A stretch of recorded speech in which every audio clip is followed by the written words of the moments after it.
Welcome, perpetually misunderstood narrative evangelist, to Om of Calms.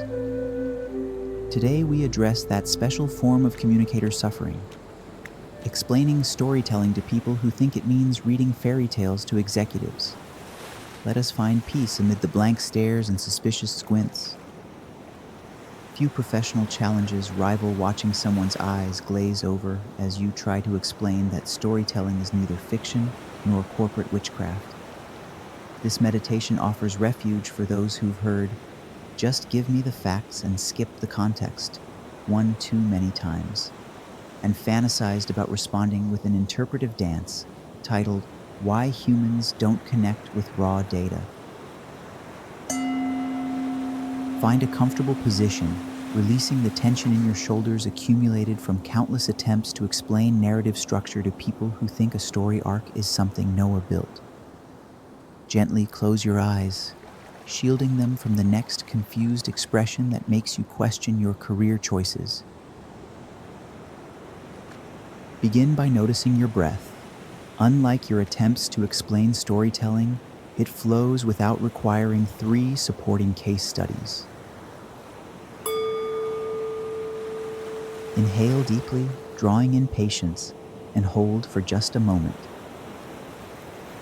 Now, exhale slowly and release the memory of that executive who said, "I don't need stories, I need results," as if the two were different planets in separate galaxies.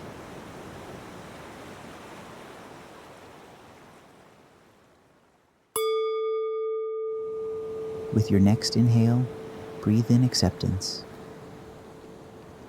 Hold for 4.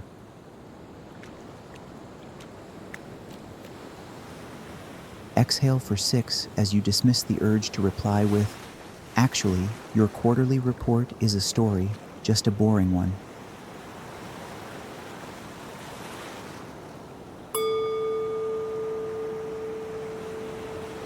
Now inhale slowly for a count of 4. Hold briefly. And exhale for 6, releasing the echo of, "But what's the ROI of storytelling?" that follows you like a persistent ghost with an MBA.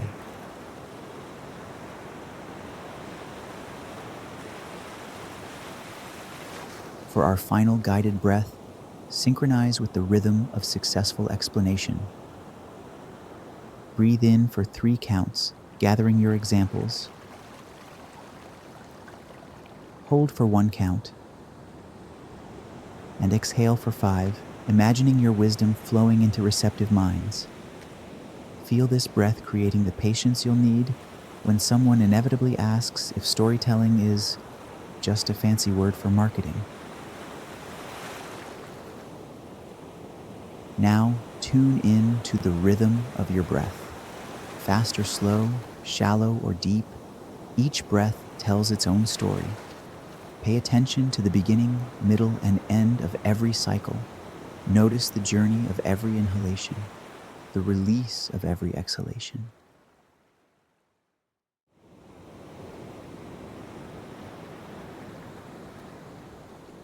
Imagine yourself standing calm while explaining that storytelling doesn't mean embellishment, but rather making information actually stick in human brains, those notoriously story-shaped organs. Visualize yourself on the stage of an ancient amphitheater where the value of storytelling is understood without requiring 30 slides to explain. The stone seats fill with all the people who've ever misunderstood your profession. The product manager who said, "Just list the features." The CEO who asked, "Can't we just say we're the best?" And the engineer who wondered if storytelling was manipulating emotions for capitalist gain. Look down to see the ground beneath you become transparent, revealing layers of human history, cave paintings, myths, manuscripts, and TikToks, all connected by storytelling as humanity's operating system for meaning. Above each audience member floats a symbol of what they actually care about: dollar signs, clocks, charts, or percentages. Your challenge isn't making them appreciate storytelling for its artistic merit. It's showing them how it serves what they already value. Between your hands forms a bridge of light, connecting your knowledge to their priorities. When the CFO demands ROI, your bridge shows how stories drive retention. When sales wants conversions, your bridge demonstrates how narrative creates trust faster than another limited time offer. Your expertise isn't just storytelling, it's translating its value for those who think narrative is just a pretentious word for paragraph. Each person holds an ordinary object representing their beloved facts and data points. As you speak, these objects transform into puzzle pieces.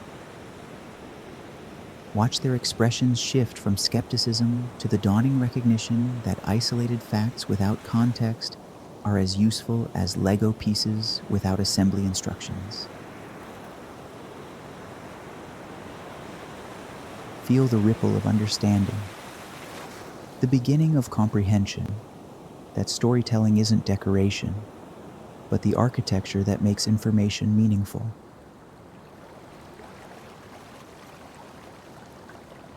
Carry this sanctuary of explanation within you throughout the day. The next time someone responds to storytelling as if you've suggested performance art, remember, you're not defending your craft, you're building bridges to values already in place, even if those bridges sometimes feel like they're being constructed over a pit of skeptical crocodiles.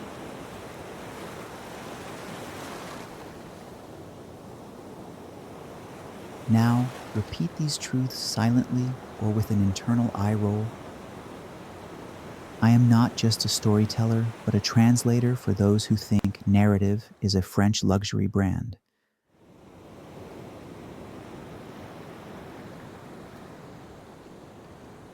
I meet resistance with patience rather than the sarcasm it rightfully deserves.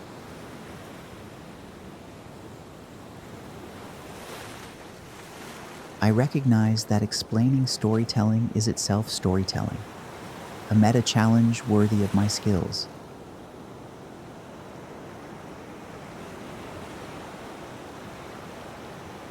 My expertise has value even when others think I'm just making things sound pretty.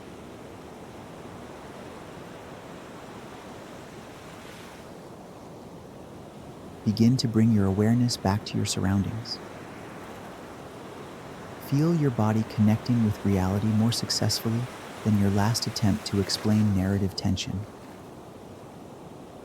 When ready, take one deep breath and open your eyes, prepared for the next innocent soul who asks if storytelling is just using more adjectives. Remember that explaining storytelling isn't a failure of your communication, but evidence of how narrative is so fundamental it becomes invisible, like trying to explain water to fish or common sense to executives. You're not just a storyteller, but a bridge builder between worlds, translating the invisible architecture of meaning for those who think stories are just what happens between quarterly reports. Namaste, communicator. Namaste.